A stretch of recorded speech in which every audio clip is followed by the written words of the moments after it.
सत्ता में अब वो खबर जो आपकी सेहत की सत्ता से जुड़ी है। आप में से बहुत सारे न्यूज़ मित्र ऐसे होंगे जो अक्सर अपना ब्लड प्रेशर चेक करते होंगे, जिसकी रीडिंग देखकर ये तय करते होंगे कि ब्लड प्रेशर सामान्य है या फिर सामान्य से ज़्यादा है।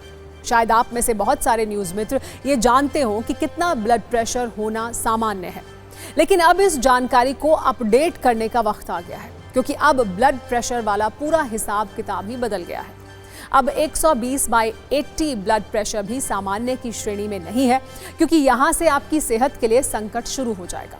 अमेरिकन हार्ट एसोसिएशन ने ब्लड प्रेशर की ये नई गाइडलाइंस जारी की हैं, जिसमें सामान्य ब्लड प्रेशर की सीमा को पहले से कम कर दिया गया है।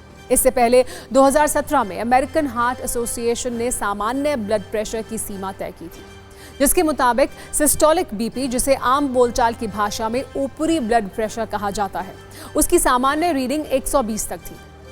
लेकिन नई गाइडलाइंस के मुताबिक इसे 115 से 119 तक सीमित कर दिया गया है।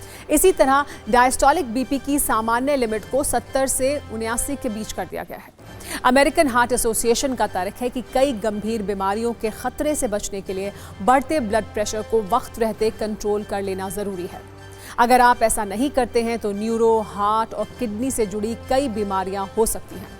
इसीलिए आप भी ब्लड प्रेशर का ये नया हिसाब किताब नोट कर लीजिए। नई गाइडलाइन के मुताबिक अगर आपका सिस्टोलिक बीपी 130 से ज़्यादा है और डायस्टोलिक बीपी 80 से ज़्यादा है तो आप हाइपरटेंशन की पहली स्टेज पर हैं। इसी तरह अगर ब्लड प्रेशर 140/90 से ज़्यादा है तो ये हाइपरटेंशन की दूसरी स्टेज है। ब्लड प्रेशर अगर 180/120 से ज़्यादा है तो इसे आप हेल्थ इमरजेंसी की तरह लें। बीपी को लेकर आई इन नई गाइडलाइंस में हाइपरटेंशन के मरीजों के लिए कई सुझाव भी दिए गए हैं, जो आपको ज़रूर जान लेने चाहिए। इनके मुताबिक अगर ब्लड प्रेशर 120 से 139 है तो आपको लाइफस्टाइल में तुरंत बदलाव करने की ज़रूरत है। अगर 3 महीने तक इससे फ़ायदा ना हो तो दवा शुरू की जा सकती है। अगर आपका बीपी अक्सर 140 से ज़्यादा रहता है तो ब्लड प्रेशर को कंट्रोल करने वाली दवा लेने की तुरंत ज़रूरत है। अगर सिस्टोलिक ब्लड प्रेशर 180 से ज़्यादा होता है तो इसे इमरजेंसी समझें और तुरंत अस्पताल पहुंचें। ब्लड प्रेशर को लेकर बने इस नए हिसाब किताब ने बहुत कुछ बदल दिया है। इस बदलाव ने अमेरिका में करीब 3 करोड़ लोगों को हाइपरटेंशन के मरीज की कैटेगरी में पहुंचा दिया है।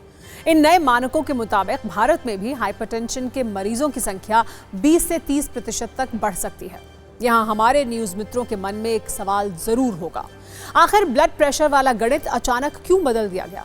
तो हम आपको ये बता दें कि ऐसा पहली बार नहीं हुआ है। अलग अलग रिसर्च और लाइफस्टाइल के हिसाब से ब्लड प्रेशर वाले गणित को पहले भी कई बार अपडेट किया जा चुका है। 1960 की गाइडलाइंस के मुताबिक 120 से 159 तक के बीपी को प्री हाइपरटेंशन और 160 से ज़्यादा को हाइपरटेंशन की श्रेणी में रखा गया था। 1977 में अपडेट किया गया इसे। प्री हाइपरटेंशन की लिमिट को घटाकर 139 तक कर दिया गया। 140 से ज़्यादा बीपी को हाइपरटेंशन माना गया। इन मानकों को अमेरिकन हार्ट एसोसिएशन ने 2017 में एक बार फिर अपडेट किया, जब 129 तक के सिस्टोलिक को प्री हाइपरटेंशन और 130 से ज़्यादा को हाइपरटेंशन माना गया।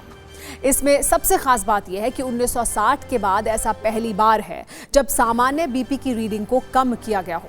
पहली बार इस लिमिट को 120 से कम किया गया है। ब्लड प्रेशर का ये बदला हुआ पूरा हिसाब किताब को आपने देख लिया है, लेकिन यहाँ एक सवाल और उठता है कि इस नए बीपी चार्ट के पीछे वाकई आपकी सेहत वाली चिंता है या फिर इसके पीछे दवा कंपनियों वाला एंगल भी है। ये तर्क इसलिए दिया जा रहा है क्योंकि अमेरिकन हार्ट एसोसिएशन की फंडिंग का एक बड़ा हिस्सा अलग अलग फाउंडेशन और दवा कंपनियों से मिले दान से चलता है। ऐसे में सवाल उठता है कि ब्लड प्रेशर की सीमा को बार बार बदलने के पीछे कहीं दवा कंपनियों को खुश करने वाला एंगल तो नहीं है।